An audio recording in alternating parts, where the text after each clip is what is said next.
Hello everyone, this program is on target with Captain Tabach, and I am the captain. This program is the first one in English, and it's about heroes that I choose to be a hero. It's usually people who we see every day. They walk on the street, they ride on a bus with us, and we don't know that they're heroes. We've seen movies about them, we've heard songs about them, articles written about them. The glory goes to the actors, to the singers, to the journalists, to whoever, but it doesn't go to them. And they humbly go along with their lives and enjoy it without the glory and the success that usually shared by what we consider to be heroes, athletes and actors and so on. So today I want to introduce you to one of such person, and his name is Newton Howard, or Howard Newton. I'm not sure which one is first and which one is last name. And we call him Newton and throw apples at him, but he has I think a very unusual and heroic story. And we'll talk to him about it and share it. Newton, tell us a little bit about yourself. Where were you born? Who were your parents? I was born in the Sinai to an artist mother and a scientist father who dedicated his life in understanding political systems and how to integrate them. Sinai, you mean, where in Sinai? The Upper Sinai Peninsula, which now controlled by Egypt at that time, was controlled by Israel. So you're Egyptian or Israeli? Neither, American. You're American, all right. Okay, do you speak Arabic or Hebrew? Hebrew, and I was trained in Arabic a little bit for the military. So you grew up in the United States. Where did you grow up in? Galveston, Texas, and then I went to school in Michigan, followed by going to school overseas in Oxford, England. Okay, so you speak English? Yeah, right. Speak English. Well, the one that chewy kind of English. What did you study? I studied mathematics and human behavior, and then continued on to mathematics, working on topology and graph theory, and did my PhD in Oxford on that topic. Right. So after you graduated from school, what did you do? Actually, before graduating, I enlisted in the Army, and from there I transitioned into a program known as ROTC, to become an officer. I was commissioned as a signal officer and subsequently transferred into MI, military intelligence. Military intelligence. That's a contradiction of terms, of course, military intelligence, but there are such people that think they are. And you served in the Army for how long? Roughly between reserve and active duty time, 11 years. 11 years. And what rank did you reach? The highest rank I achieved was a promotable captain to major. To major. I left before major. So let's say you were a major when you left, and what did you do then? I then decided... What did you do in the Army? You were a military intelligence, and what did you do? Did you deploy? Did you go to Iraq, Afghanistan? Yes, I have. I worked on issues that has to do with technical intelligence.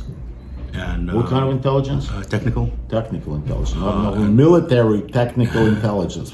And what is known as cryptological activities. Information dominance. And the details, as you know, is probably... Can you speak up a little bit? The details are actually best not talked about.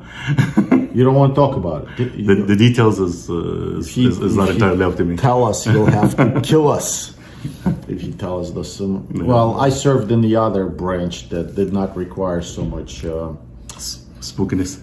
No, thoughtfulness. It was not that.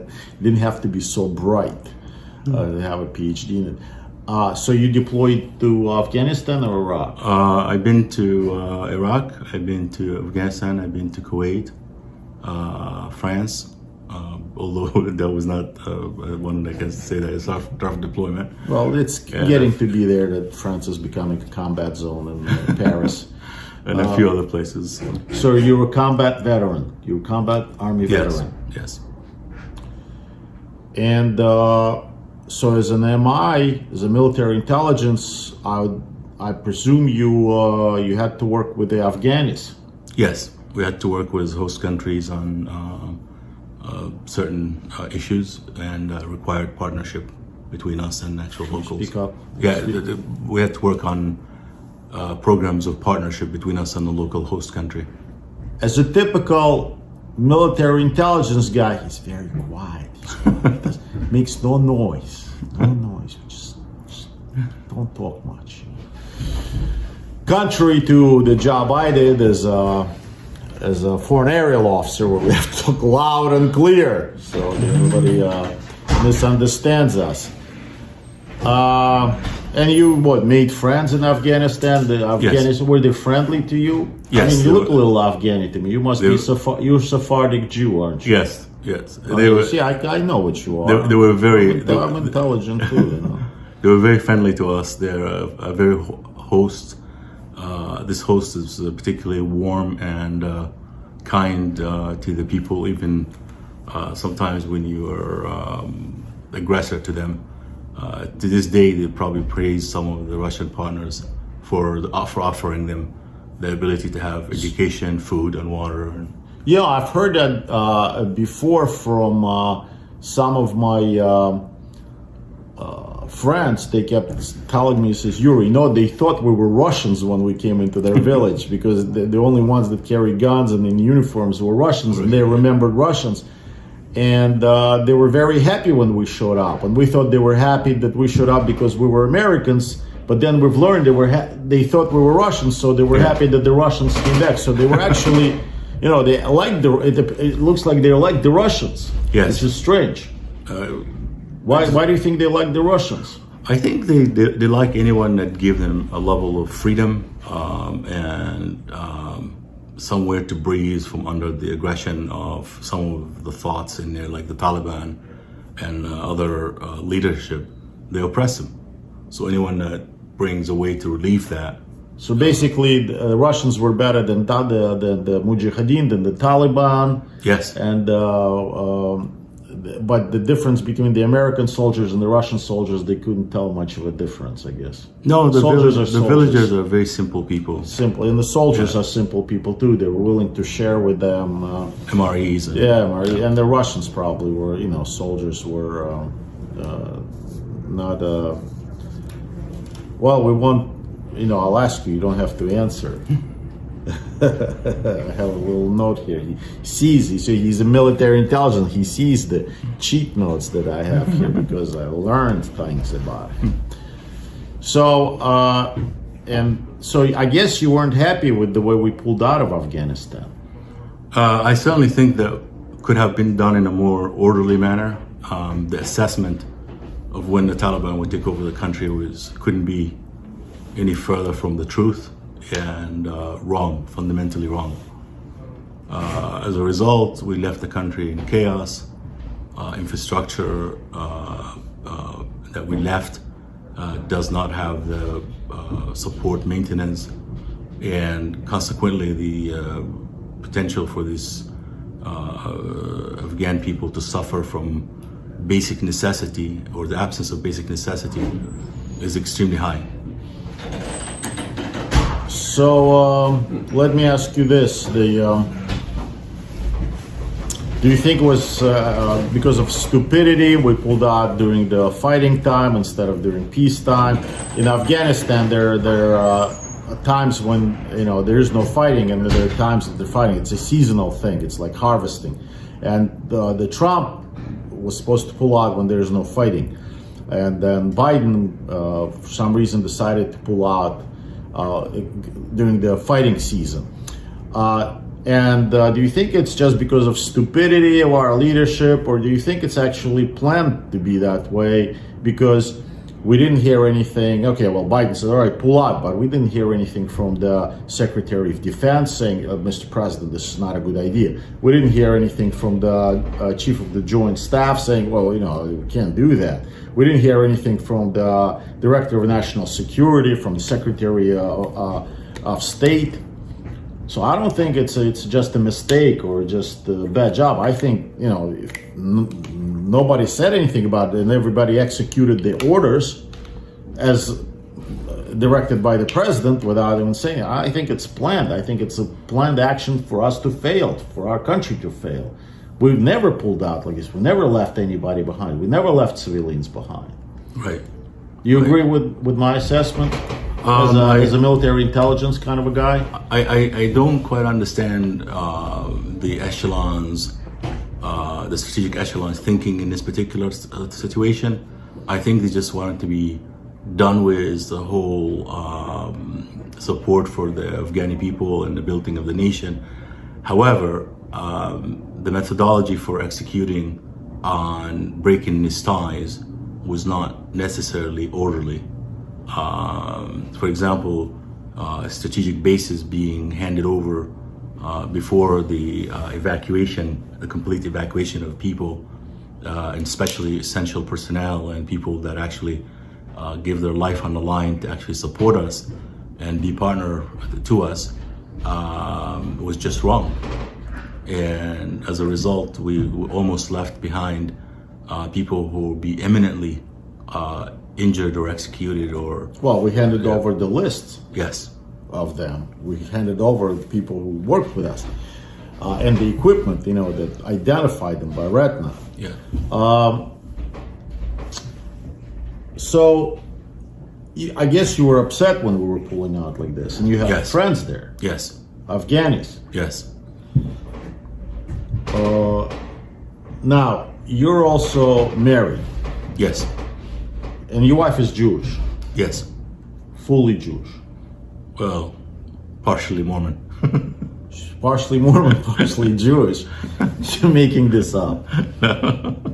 I've never heard of partially Jewish, partially Mormon. Well, okay. If you say so, military intelligence, they never lie. How many children do you have? Of my own, I have 4. You have 4 of your 2 own. boys and 2 girls. Oh, lovely, lovely. Wow, you have some other children as well? Recently, I adopted or took on the responsibility for a number of children from Afghanistan. Number of children of Afghanistan. You adopted and you took responsibility. How many? 7. 7 children. So you have 4 of your own and 7 children from Afghanistan you just took on. How did you take them from Afghanistan? I don't understand that. They come from families who actually served directly or indirectly in support of our mission and our national interest. And when we completed the evacuation, there wasn't an established program to transition them into society. In fact, in some cases, their SIV visas were not completed, so they were left in the wind. Although they were brought back to the U.S., there were just no plan for feed and care. So when did that happen? From mid of August until very recently. So it's happening while we're while we're running out of Afghanistan. Yes, we formed a group of volunteers and patriots, or our code name was COMTAF, as Commercial Task Force, as part of the activities, and we were successfully able to evacuate thousands of people to Abu Dhabi, a neighboring country, or close by country in this case. Well, let me ask you this. Yeah. So while we're running away, our best of the best, our most professional military in the world, is running away from the guys who are armed with AK-47s and can't read or write, dropping everything. You're going back to take the children of your comrades and brothers in arms of Afghanis that you knew, and at least to save their children. Am I understanding this right? Yes. So this reminds me of, when the Nazis taking the Jews out and he can't save anybody, and the righteous Gentiles trying to save the children at least. It's 8, 5, 1. Are you telling me the truth? Yes. Yeah. Does Pineapple Express mean anything to you? It's a global patriot that participated in CompTech. Well, I know what they Commercial are. Task Force. So you did work with them. Indirectly, yes. You don't have to answer all these things if you don't want to. We can just say you The- can't the- confirm nor deny. Directly or indirectly, we collaborated as teams. They're heroes. These They- guys are true They heroes. are true heroes, yes. I don't believe this guy. I'm a very tricky guy. I'm an immigrant. And I've known MIs. I've had my share of dealing with MIs. Give me the names of the children very quickly. Hibatullah, Akra, Sophia, and there's one that I always get stuck on her name because it sounds like the can beginning make of the up universe. No, I can't. Okay. And Hafsa, Rizwan, Hasib, and One more. the mother is Khatira. Oh, there's a mother. Yeah, So she was you- injured. And she's with you. She's with us as well, yes. She's not the mother of all the children. She's the mother of the three triplets. One of them is the three triplets. Oh, there's a triplet. Yes.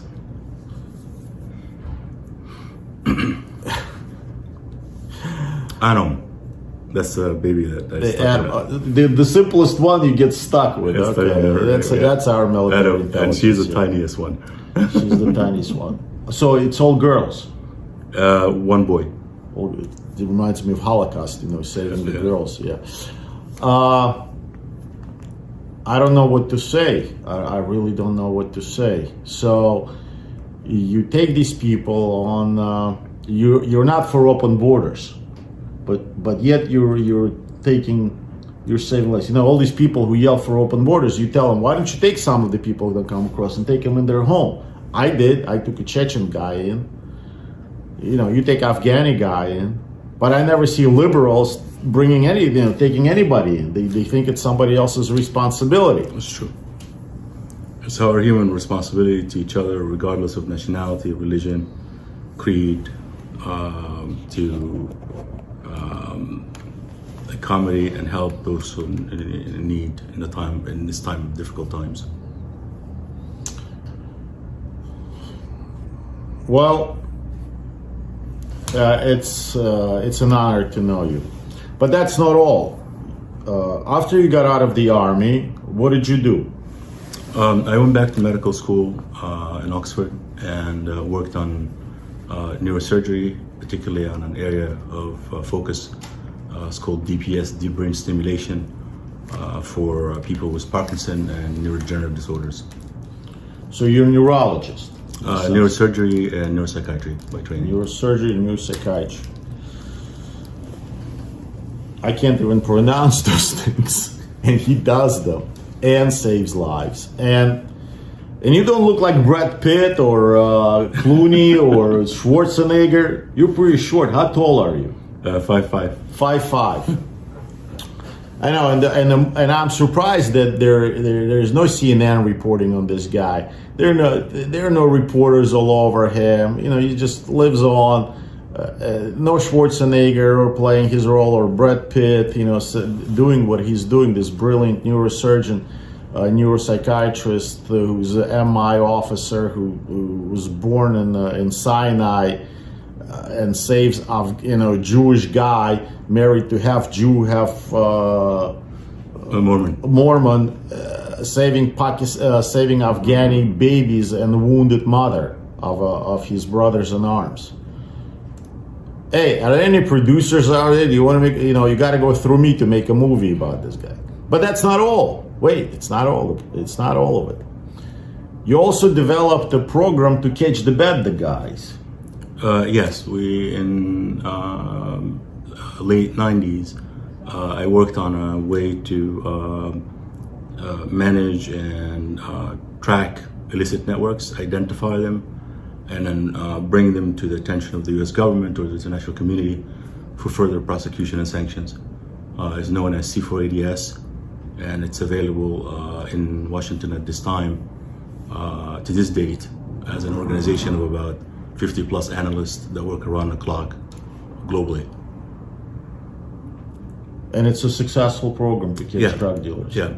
They are responsible for You know, Billions of sanctions. the government could never come up with anything like this. Government, even the government to create all these programs to do what he does, to do what Newton does, the government would spend billions of dollars and would not be able to accomplish it. And this is what freedom and capitalist mentality instead of the socialist equality and justice, that's what develops. This is what current government's trying to kill in us. But that's not all. You also developed something that I want to get, which you call, and I don't know what it is, but he says he has developed a brain chip, and I need one or two for sure. What does the brain chip do? When diving into the area of the brain stimulation, we found that the procedure is antiquated and very dangerous in many ways. So it is offered and permitted in very small cases, cases where there's literally no hope. So I focused on the development of a chip that is fractions, and I'm talking like 1,000 less in the size than any of what's existing DPS, and it gets planted in the area of damage or atrophy, in a particular Parkinson, in an area called the subthalamic nucleus, and then correct. It's called what? The subthalamic nucleus. Oh, you should have said that right away. That's a subthalamic nucleus. Then. And it would make it all clear. It corrects the problem of Parkinson almost instantaneously. What else? That's it. When are we flying to Mars? First, when we managed to fly to the moon. To the moon. So we didn't fly to the moon. I don't know. I don't have no visibility on that. So basically, can we have your telephone number when we need to save the world? We know who to call. Now, did anybody take an interview besides me from you? Did anybody? Not on this topic, no. On the chip topic, we had a few interviews, but not a lot. I mean, no, about you, about your life. No. Let me summarize this. You're a poor Jewish kid born in Sinai. As a young child, moved to the United States, live in Europe, goes to school, joins the army as an enlisted, then goes back to the school through ROTC, become an officer, become military intelligence guy, deploys to Iraq and Afghanistan. In Afghanistan, you work with the locals, you make friends with the Afghanis. Then you leave, you go to medical school, you become a neurosurgeon, neuropsychologist, I can't even pronounce all these things, develop this brain chip. Then as we're pulling out and dropping all of our friends in Afghanistan, you, in partnership or part of Pineapple Express, which you didn't want me to mention, I saw that, you go back and you save 6 children, triplets, and a mother, a wounded mother, and you bring her to the United States, and then saving also thousands of 1,000 people, getting to the nearest countries. Then you come back here and you develop a program to catch drug dealers, large drug dealers and transportation, and make that program available to all the countries around the world. Am I correct? Is that's it? Illicit networks. Mostly. I usually get all that done before lunch. I get up in the morning and I do all that stuff. And the only name you couldn't remember is Adam. Anom. Anam. Yeah. Anam. Oh, Yeah. I thought you said Adam. It is a tricky one. Anam. I was just testing you, if you know. Yeah. I was checking if you really know. So, Newton, I think you are a Christmas miracle, that this kind of a Jewish Mormon Christmas miracle that I think people should know about. That this is what real heroes are all about. It's not these big athletes or good-looking movie stars or quick-talking politicians. It's these very simple, not very tall guys and gals who do those things very quietly, and they can't even, they don't, Usually people who can talk cannot do things, and usually people who can do things cannot really talk. It's just the way the world is divided us. So you know I can't do much, or don't know how to do much. What would you want to wish, or your wishes, to the Afghani people now, today? If you would stand up in front of your friends in Afghanistan, what would you want to tell them? I wish that they're able to stand up and restore their dignity and be able to stand on their own feet very soon, without the oppression of the Taliban, or the oppression of anybody else for that matter. I don't think there's the human community at this time and at this phase in our evolution should be going backward and be reminded of the Holocaust and beyond. If President Biden watches this program on Target and he sees you and he remembers to invite you to the White House, what would you tell him? It depends on my time with my family. He's a comedian too. I knew there was something else. I understand what you're saying. Wouldn't waste your time on this guy. What would you want, if you can get up front of all of the Americans, if this program is watched by millions of Americans, what would you want to tell our fellow Americans today?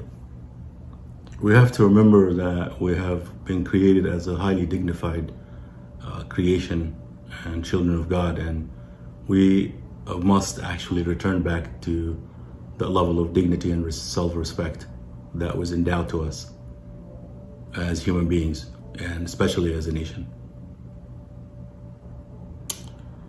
This is, I really don't know what else to ask you. I really don't know what else to do. I'm surpassed.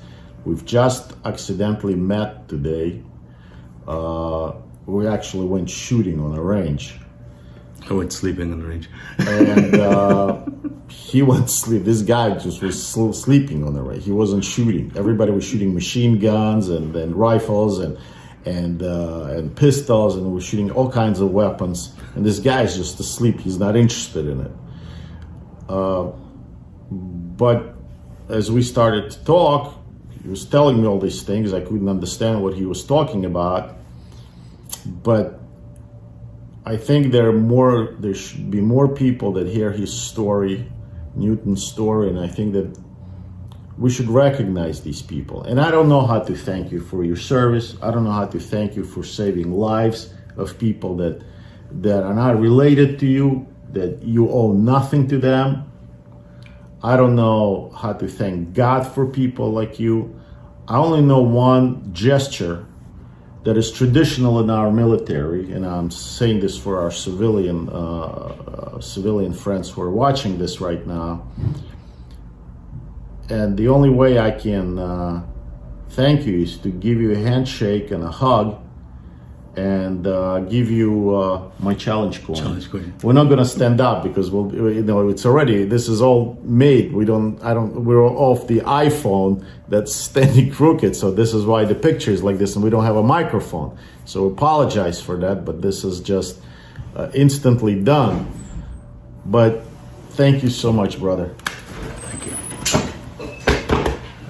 God bless. Thank you. Thank you, everyone. And Kapitan Yuri, over and out.